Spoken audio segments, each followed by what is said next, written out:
Hi guys, welcome to Pakistani family reaction. तो कैसे हैं आप सब? मेरा नाम वजह, मेरा नाम नदीम। तो चैनल पर नहीं है तो चैनल को सब्सक्राइब करें। इस टाइप फॉलोइंग फॉलो कर सकते हैं, लिंक मिल जाएगा आप लोगों को डिस्क्रिप्शन में। बहुत ही ज्यादा इस वीडियो की रिक्वेस्ट आ रही थी, तो वीडियो का टाइटल है shocking achievements of Indian army, how big is the Indian army. अच्छा, तो ये वीडियो का टाइटल है, जल्दी से वॉच करते हैं। बहुत इंटरेस्टिंग वीडियो लग रहा है और उनकी वीडियो भी बहुत ही ज्यादा मस्त होती है।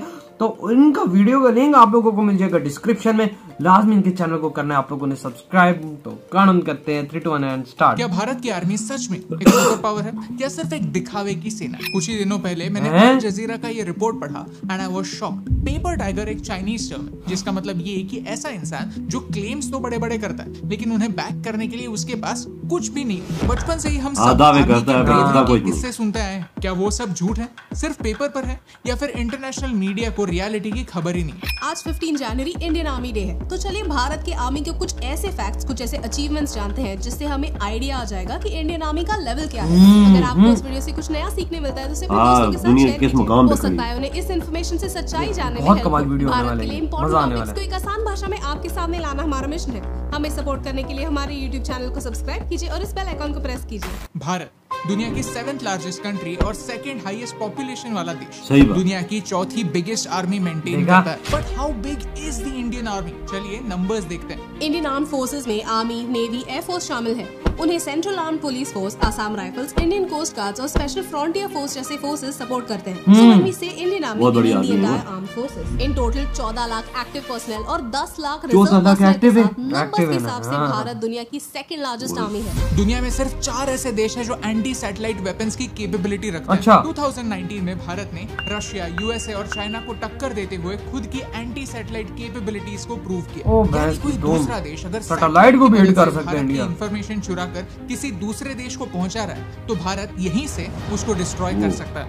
अगर कोई दूसरा देश भारत पर मिसाइल से अटैक करता है तो उनसे हमारे बॉर्डर्स को सुरक्षित रखने के लिए भारत ने indigenously ballistic missile defence system develop किया है। इसमें हमारे rocket man doctor APJ Abdul Kalam का कंट्रीब्यूशन शामिल है। क्या आपको इस मिसाइल की रेंज पता है? अग्नि 5 भारत को चारों तरफ से 5000 से 8000 किलोमीटर तक सुरक्षित रखता है। इतना ही नहीं, अग्नि 6 भी अंडर डेवलपमेंट है और इसकी रेंज 12000 किलोमीटर तक होगी। How amazing is that? इतना ही नहीं, दुनिया का सबसे fastest supersonic cruise missile BrahMos India और रशिया ने जॉइंटली डेवलप किया। ये मिसाइल इतना एडवांस है कि फिलीपींस की मिलिट्री ने चाइना के अगेंस्ट प्रोटेक्शन के लिए इंडियन आर्मी से ये मिसाइल खरीदा है। वियतनाम और इंडोनेशिया से भी ब्रह्मोस मिसाइल के ऑर्डर्स आने वाली है। ब्रह्मोस 1 तो छोड़िए, लेकिन ब्रह्मोस तो मिले हुए ना भैया, यानी स्पीड ऑफ साउंड से 8 गुना ज्यादा स्पीड अचीव कर पाएगा, ऐसा मानते हैं। ये मिसाइल 2024 तक रेडी होने वाला है। भारत वर्ल्ड क्लास टेक्नोलॉजी सिर्फ इंपोर्ट ही नहीं, एक्सपोर्ट भी करता है। 4800 से ज्यादा बैटल टैंक्स, 2200 से ज्यादा एयरक्राफ्ट,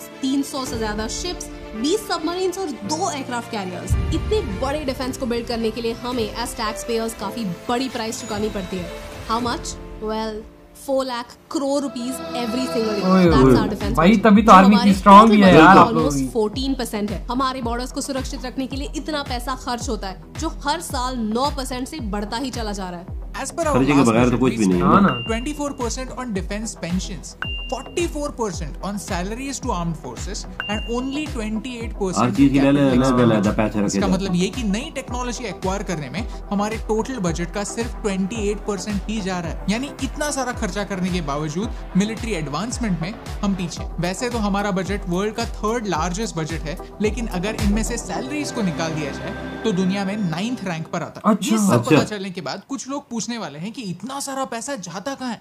जंग तो होती नहीं तो इतना खर्चा क्यों? वेल, भारत को इंटरनल और एक्सटर्नल थ्रेट से सुरक्षित रखने के आर्म फोर्सेस और भी काम करती है जिन्हें शायद आप इम्पोर्टेंट मानते होंगे। मिलिट्री इंजीनियरिंग सर्विसेज भारत की लार्जेस्ट कंस्ट्रक्शन और मेंटेनेंस एजेंसी है। लद्दाख तो गए ही होंगे आप। खारदुंगला पास, वर्ल्ड्स हाईएस्ट मोटरेबल रोड पे बाइक भी चलाई होगी। इसे कंस्ट्रक्ट करने का काम हमारी आर्मी ने किया। इंडियन आर्मी ने लद्दाख के एक विलेज में 40 दिनों में एक सस्पेंशन ब्रिज बांधा।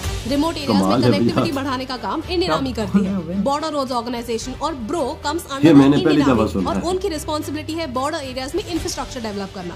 ऑपरेशन राहत दुनिया का सबसे बड़ा रेस्क्यू मिशन था जिसमें उत्तराखंड फ्लड्स में अटके हुए 19,600 लोगों को भारत की एयरफोर्स ने रेस्क्यू किया। इंडियन नेवी ने 2008 2001 में केरला फ्लड्स के दौरान ऑपरेशन मदद के थ्रू लोगों को बचाया था।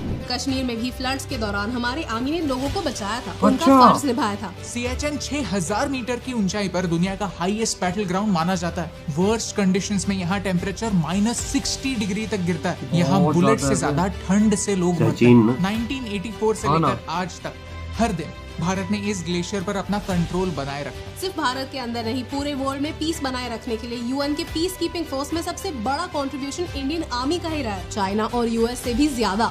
और ये कोई कोइंसिडेंस नहीं है। मतलब Indian navy often undertakes anti piracy operations. It has so far escorted 3440 ships, out of which 3027 ships were foreign ships and 413 ships were Indian. Whenever the Indian Navy has escorted these ships, there have been no pirate attacks. ऐसा नहीं है कि armed forces के सामने कोई challenges ही नहीं है। ऐसे एरियाज हैं जहां इंप्रूवमेंट के लिए बहुत स्कोप है, जिससे हमारे बॉर्डर्स और सिक्योर बन सकते हैं। जैसे कि लॉजिस्टिक्स, जिसमें हम चाइना से बहुत कुछ सीख सकते हैं। 1962 में हम चाइना से वॉर क्यों हारे?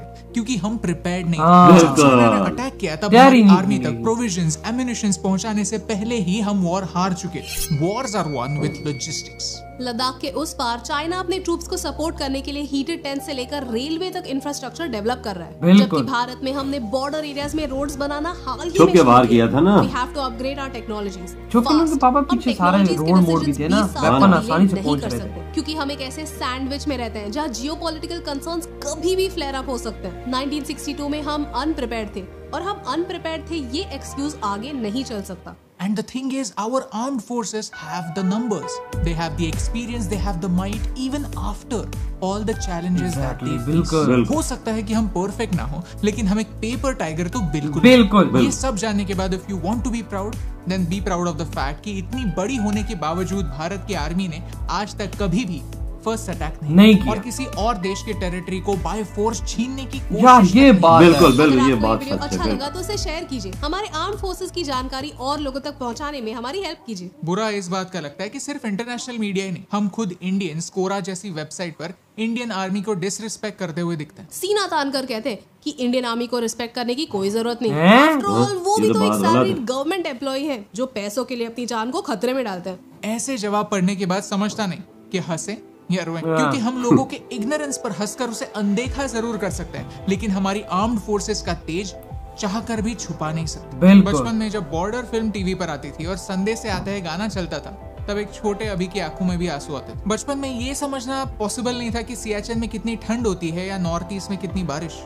अपने परिवार से दूर रहकर उनके कल की चिंता किए बगैर देश के कल की चिंता करना क्या होता है, ये समझना पॉसिबल। बिल्कुल बात पेट्रियटिज्म की नहीं, इग्नोरेंस की। आपको पेट्रियोटिक नहीं बनना, नो प्रॉब्लम। आपको आर्मी को स्पेशल नहीं समझना, इट्स ओके।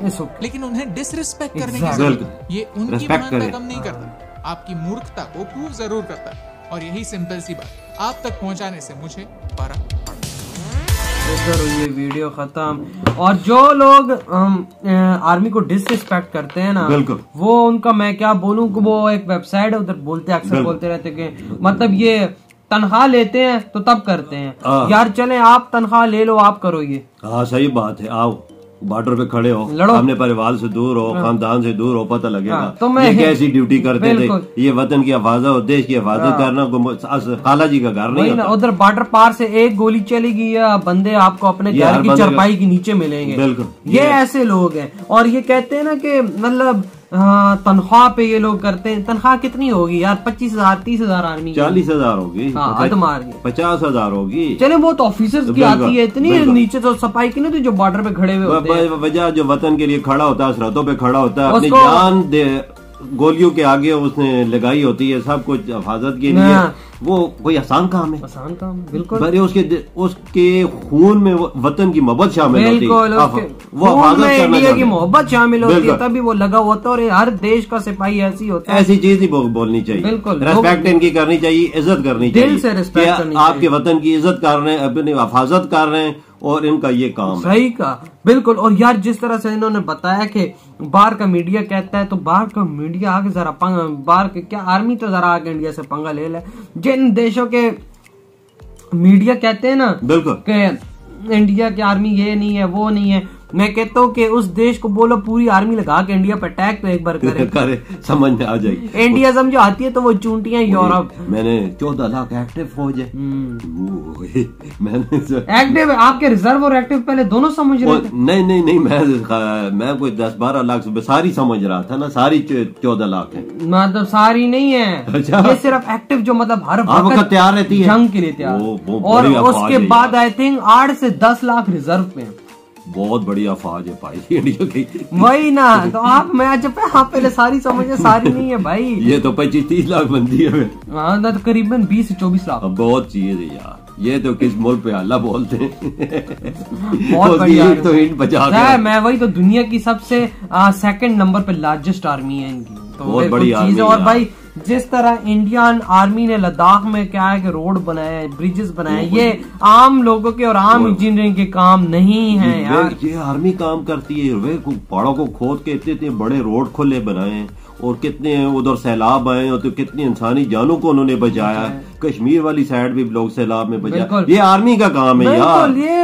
ये आम नागरिकों का, आम सर्विसेज का काम नहीं है। ऐसे बंदे बचाएंगे जो डूब रहे थे, जहाज से रस्सियां फेंकी हैं तो खुद नीचे आए हैं, खुद नीचे आए तो, और उनको पानी से उठा के तो कौन फेंकता? हाँ ना, जहाज से ऊपर ले गए। और यार आर्मी को रिस्पेक्ट करनी चाहिए। वो अपने आप को मौत में डालते हैं। बिल्कुल, मौत के मुंह में डाल के दूसरी की जान बचाते हैं। एग्जैक्टली यही बात है। और यार यकीन मानो ये वीडियो, बिल्कुल आज का ये वीडियो देखा, यकीन मानो ऐसे गूज बम्स मिले हैं ना, यूं लग रहा था कि भाई अपनी आर्मी के बारे में हम लोग ये देख रहे, मजा आ रहा है। आप लोग बताएं आपको गूज बम्स मिले हैं नहीं? इधर ही वीडियो खत्म करते हैं। अपना बहुत ज्यादा ख्याल रखिएगा। बाय।